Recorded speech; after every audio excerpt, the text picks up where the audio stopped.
It's January 2020, and you're watching The Lookout, a production of the Division of World Languages and Cultural Studies here at Minot State University. I'm your host, Samuel Stinson.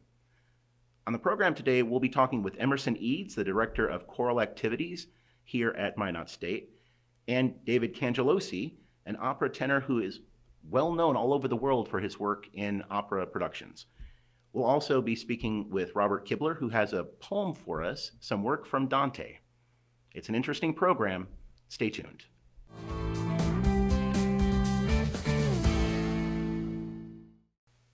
We're speaking with Emerson Eads, the Director of Choral Activities here at Minot State University. Emerson, thank you so much for being on the program. My pleasure. Thanks for having me.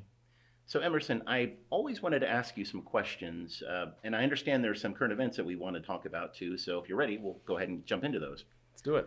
All right, so your musical background, when you practiced conducting, you've been in many places in your career. Can you talk about that? Sure. At the University of Notre Dame, I studied conducting with actually a friend of Maestro Amaya, who's the conductor here. They were both from Venezuela. Mm-hmm. Carmen Tellez is her name. And I worked with her, and then of course she brought in all the bad cats like Stephen Cleobury, and right before he died, she brought in Joseph Flummerfelt, and just all the names of those people that I had on CDs in Alaska. I grew up in Alaska, so all as a kid in the middle of nowhere, my only connection to art was CDs, and all of a sudden seeing, this name that I'd seen only on CDs that I got at the library, Joseph Flummerfelt and the Westminster Choir, and then suddenly seeing him there, and then conducting Brahms' Requiem with him. It's pretty shocking for an Alaskan kid, I think. So if it's all right, I'd like to ask you a little bit more about yourself and your own production and composition. So I was reading on your faculty profile, because you're also a professor here at Minot State, and this term showed up, music of social concern. Could you talk a little bit about that? Sure. When I was my first year at Notre Dame, some gentlemen from Fairbanks, they're called the Fairbanks Four. They were put in prison, back when I graduated from high school, 1998. For the murder of a white kid in Fairbanks, and turned out because of a lot of prosecutorial misconduct, including the subverting of a signed confession. The four Alaskan natives spent 18 years in prison wrongfully, and I was in my first year there in grad school. At the very end of the semester, I got word on Facebook that they were released, and so I had this oh my gosh moment where I realized that my life was so different from theirs. That here I was, the same age as these guys, and here I was getting a degree at a great university, and they were getting out of prison.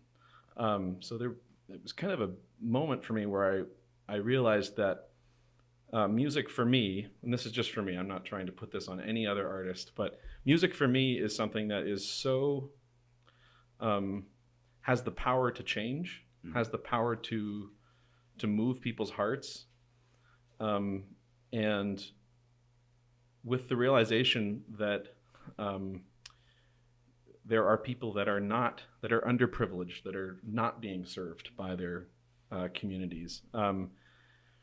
Made me realize that I have the burden as someone who has the luxury of making music, to try and make my art lift as much as I can. And that was the best word I could think of as music of social concern, because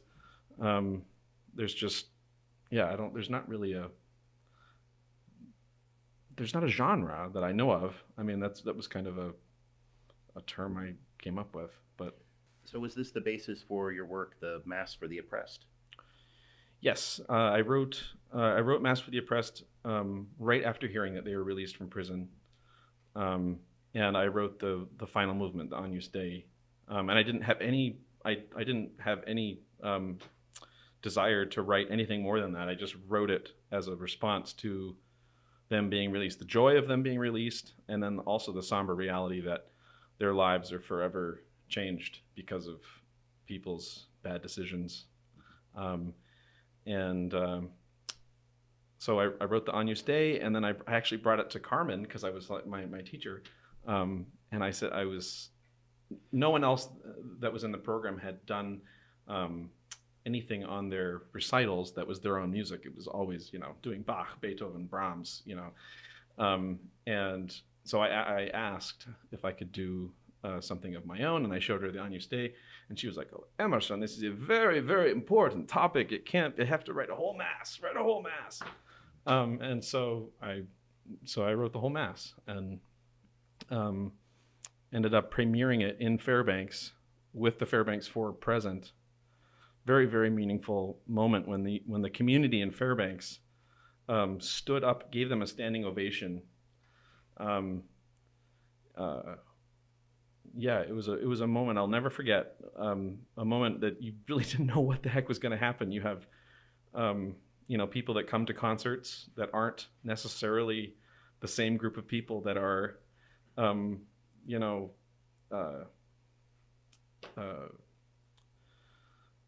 rooting for the Fairbanks 4, and they all came together in this concert hall, and everyone applauded, and there was just a moment of togetherness, symbiosis, that feeling of it doesn't matter where we come from, what we believe, we all want the best for each other, and we all need mercy. And yeah, it was a beautiful moment. I could go on and on, but very powerful. But yeah. So I do have one more question, and that is, I'd like to know more about current events. I'm to understand there's something coming up that you'd like to talk about that's on the calendar. Yeah. So the opera Hansel and Gretel is being performed, and honestly, it is one of my favorite operas. It is a perfect breadcrumb opera, I think. If you have never seen an opera, you've never, or you just don't even like opera, it's got so many tunes in it that you will just go away singing. It's, you won't be able to get them out of your head. That's the downside. But it features a what could be a tenor or a mezzo witch, and this production we're doing features David Cangelosi, who is playing the part of the witch. Features a dance troupe. Features costume designers, set builders, a children's chorus, my children's chorus from the Western Plains Children's Choir. Opera takes a village to make. So it's a big deal, and those will be January 24, 25, and 26. 24 and 25 will be at 7:30, and the Sunday performance on the 26th will be at 3. And that's a Friday, Saturday, Sunday schedule. Friday, Saturday, Sunday, yes. And there, a really cool feature is that there will be gingerbread cookies for all the patrons that come to each of the concerts. Okay, so what language is Hansel and Gretel going to be performed in? And we also have a question about the DC performance of Mass for the Oppressed. So Hansel and Gretel is going to be done in English. So that's fun. There's so many different versions, English versions of it, and I think David can talk to his particular version that he's doing. But it'll be in English, so it'll be exciting.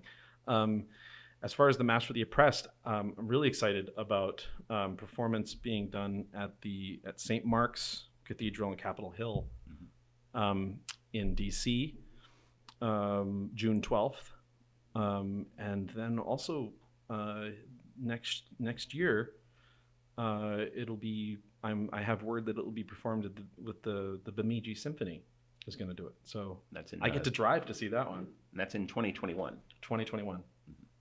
Yep. Excellent. right, Emerson, thank you so much for being on the program. It was great to talk with you. Thank you very much. We'll be right back.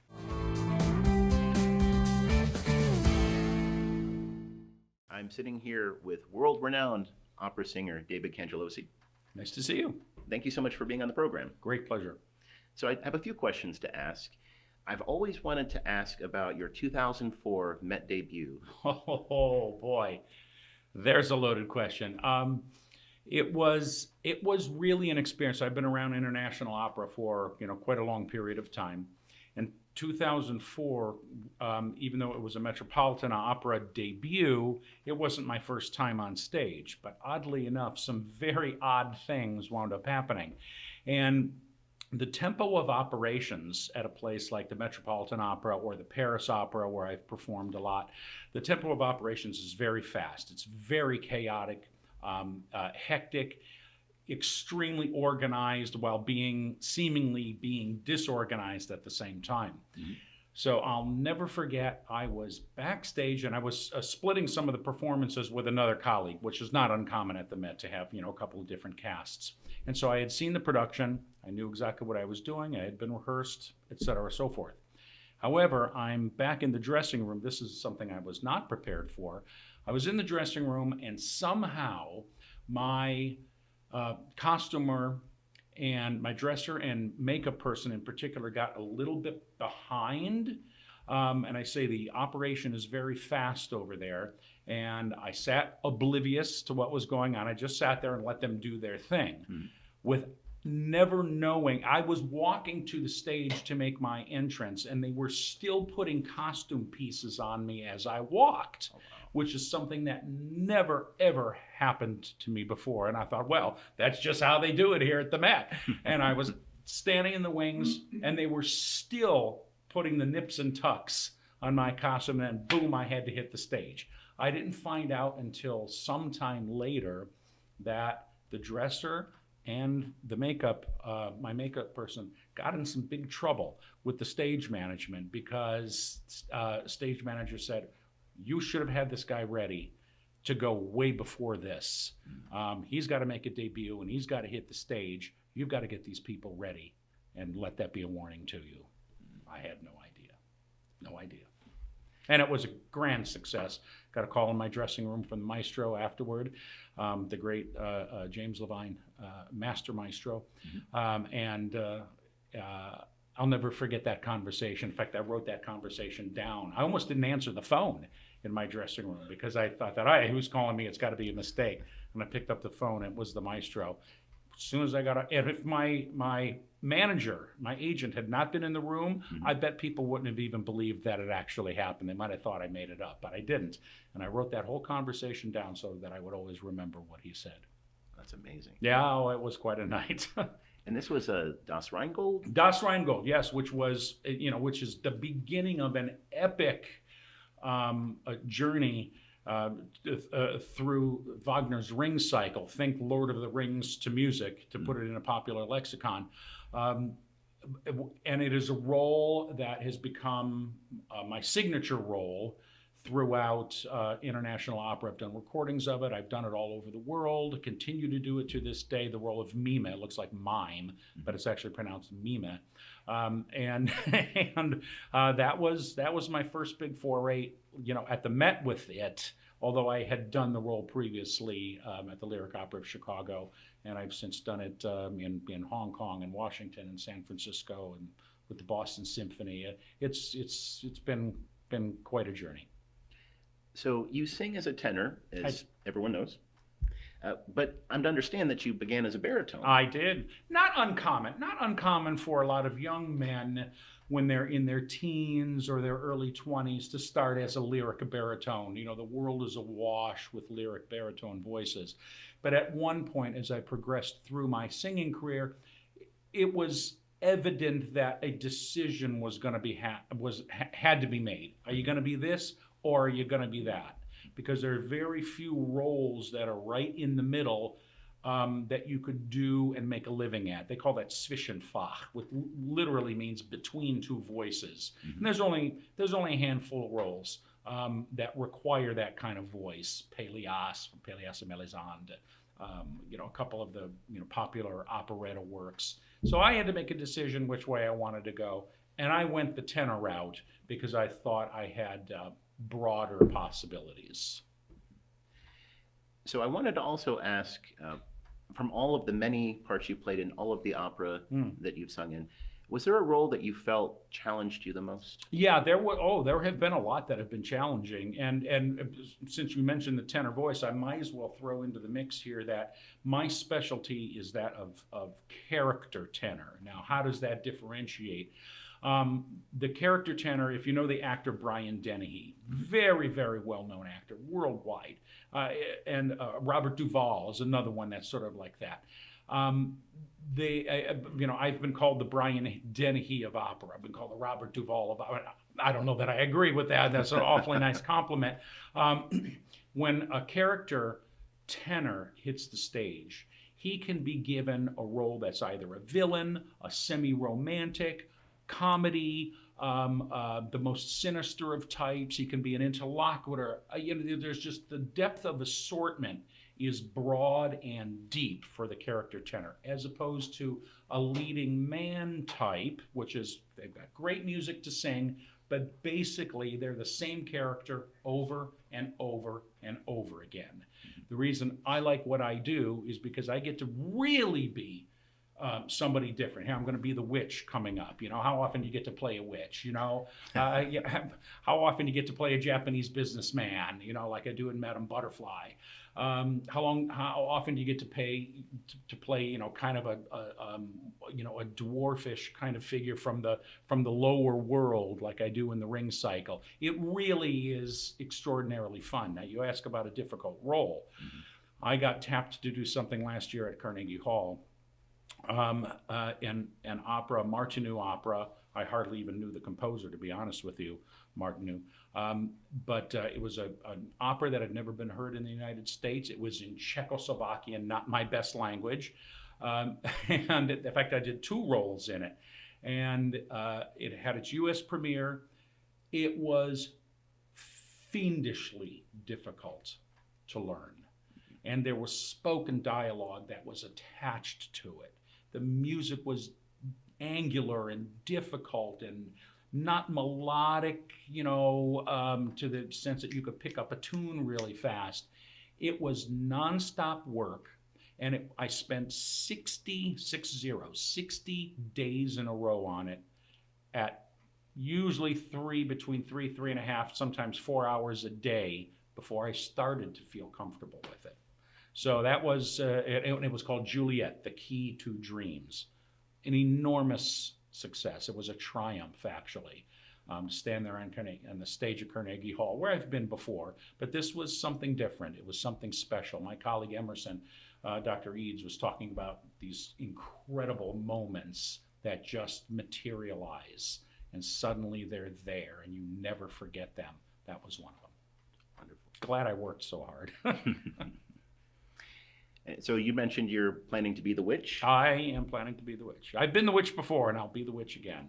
And it's fun. There's lots of different ways to do this. There are some very dark productions of Hansel and Gretel. You see these a lot in Berlin and in Europe. This one I think is going to be this is going to be fun for the audience and fun for the kids. And so we're going to keep it on the light side as opposed to the heavy side.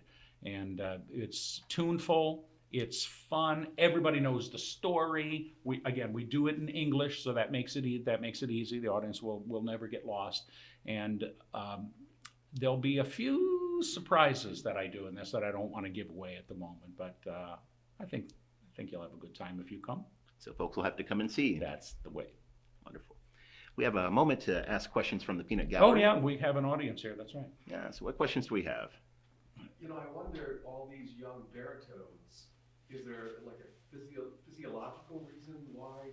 I mean, do the vocal cords change that make you become a tenor, or Is there a change in?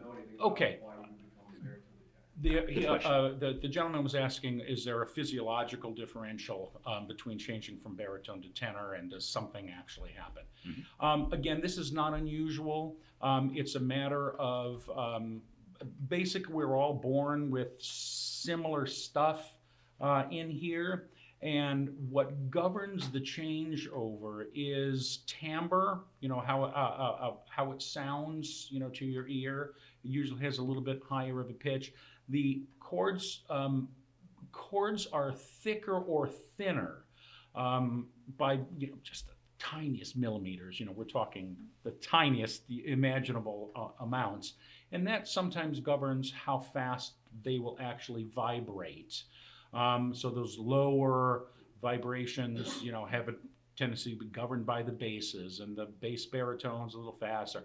The tenors have an ability to make their chords work a little faster. And again, this is the change from baritone to tenor can be a year's worth of work. You may have been mischaracterized from the very start. I've known tenors to become baritones. I've known baritones to become tenors. I've even known basses to become, dramatic Helden tenors. Oh. Yeah, I know, right? I mean, it always seems like you're fighting gravity that way. But sometimes the process is very fast for some. Mine was a longer process. Sometimes that transition can take 5 or 6 years. And I was very lucky to have a great team at the Lyric Opera of Chicago and the Metropolitan Opera who were patient with me, and the Paris Opera, who were very patient with my transition because they knew where it was headed and they gave me the time to do it. Wonderful. Well, David Cangelosi, thank you so much for your It's time. my great pleasure. Thank you for having me today. Thank you. We'll be right back.